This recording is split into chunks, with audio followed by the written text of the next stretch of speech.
নমস্কার দর্শক বন্ধু, আশা করি সবাই ভালো আছেন। আজ বিষয় হলো বড় একটা বিজনেসম্যানের জন্ম কুণ্ডলী, সেই হরস্কোপটা দেখাবো। এবং বিখ্যাত ব্যবসায়ী, মানে দেশ জুড়ে দেশ বিদেশে বড় বিজনেসম্যান এবং প্রচুর অর্থের মালিক ও প্রচুর নাম ডাক, যদি নামানামি করবো না ব্যক্তিটার এই হরস্কোপটা আমরা সামনে তুলে ধরবো। যে এই ধরনের ব্যক্তিদের এরকম চার্ট হয়ে থাকে, মানে বলা হয় যশ সম্মান খ্যাতি অর্থ কী নেই সব কিছু আছে। সেই সম্পর্কে এই চারটাতে নিজেরাই দেখবেন। আর সামনে দীপাবলি, অমাবস্যা, কালী পুজো, খুব সুন্দর আর টুটকা দেবো, প্রয়োগ করবেন, শত্রু দমন হয়ে যাবে, নিজের বাধাবিঘ্ন কেটে যাবে।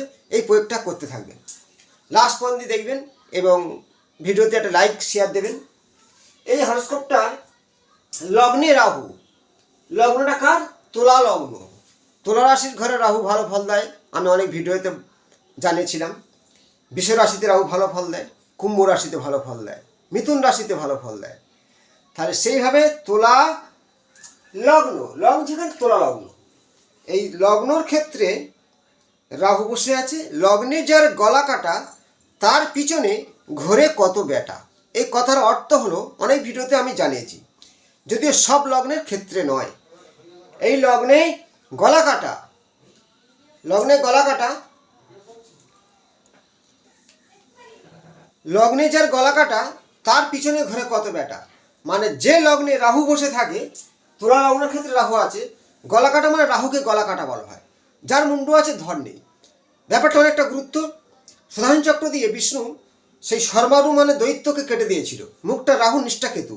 লগ্নে যদি রাহু থাকে তার পিছনে অনেক ব্যাটা ঘুরে বেড়ায়, মানে সে বড় বিজনেসম্যান, শশ মানুষ তার পিছনে কাজ করবে। এবং রাহু যদি তুঙ্গস্থ থাকে, ভালো অবস্থা থাকে, তার তুলা লগ্নের ক্ষেত্রে রাহু খুব ভালো পজিশনে আছে। তাই এই জাতকের লগ্নে রাহু আছে মানে শশ কোটি টাকার মালিক, এবং এই জাতকের একাধিক গাড়ি বাড়ি, প্রচুর সুনাম, এনার আন্ডারে কয়েক হাজার হাজার মানুষ কাজ করে। তাহলে লগ্ন থেকে এক ধরবো। দ্বিতীয় ঘর শনি, দ্বিতীয় ঘরটা আমাদের বলা হয় ব্যাংকের ঘর। তাহলে শনি আমাদের কি খরচ করাবে? অবশ্যই খরচ করাবে, তেমন আয়ও আছে। তাহলে দ্বিতীয় ঘরতে শনির আবার অনেক কিছু বোঝা যায়। দ্বিতীয় ঘরে শনি শুধু খরচ করে তা নয়, আরও অনেক কিছু ব্যাপার আছে, একটা ভিডিওর মাধ্যমে সম্পূর্ণ খুঁটে বলা সম্ভব নয়। তৃতীয় ঘরটা পরাক্রমের ঘর বলা হয়। পরাক্রম মানে তার সাহসিকতা, তার মধ্যে জেদ, তার লক্ষ্য দৃষ্টি। 3 নম্বর ঘর এবং আত্মীয় স্বজন, পরিবেশ। তাহলে চন্দ্র বসে আছে, চন্দ্র যে ঘরে থাকে সে তার রাশি হয়। তাহলে এখানে ধনু রাশি, তুলা লগ্ন। তাহলে আমি লগ্ন থেকে 3, 4, 5, 6, 7ম ঘর।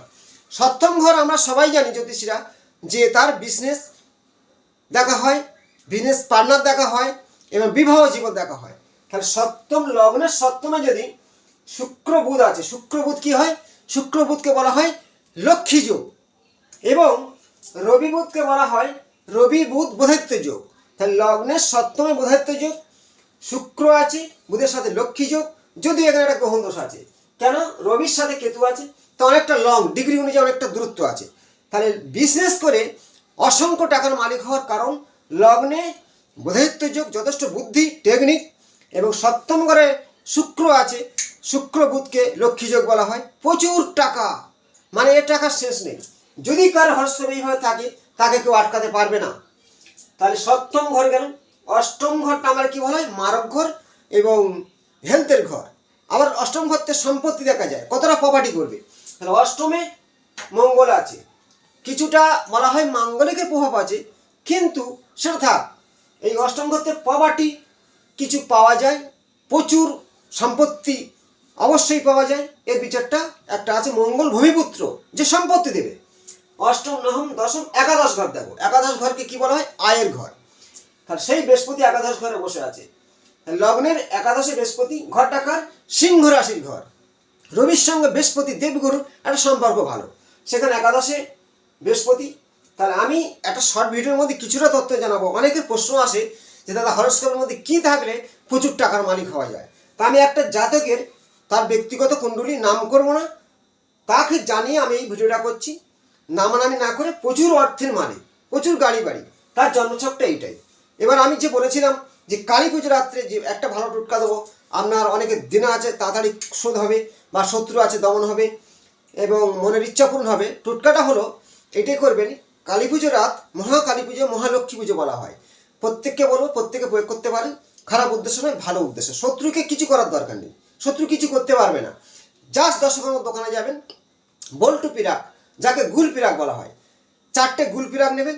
4টে গুল পিরাক নিজের বাড়ির 4টে কোণে পুঁতবেন, কিছু লিখতে হবে না, শুধু গুল পিরাক পুঁতে দেবেন।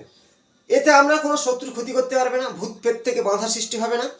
আর যাদের ক্ষেত্রে ঋণ হয়ে গেছে বা কাজের ক্ষেত্রে বাধা হচ্ছে, বিজনেস ডাউন হচ্ছে, তাদের জন্য আরেকটা প্রয়োগ বলছি, যে পদ্ম ফুল কিনে আনবেন, এবং ওই দিনকে মহালক্ষ্মী পুজো বলা হয়। আমি আগের ভিডিওতে যে ফর্মুলা দিয়েছিলাম সেই ক্রিয়াটা প্রত্যেকে করবেন, বিজনেসের ক্ষেত্রে খুব ভালো হবে, অর্থ আসতে বাধ্য হবে।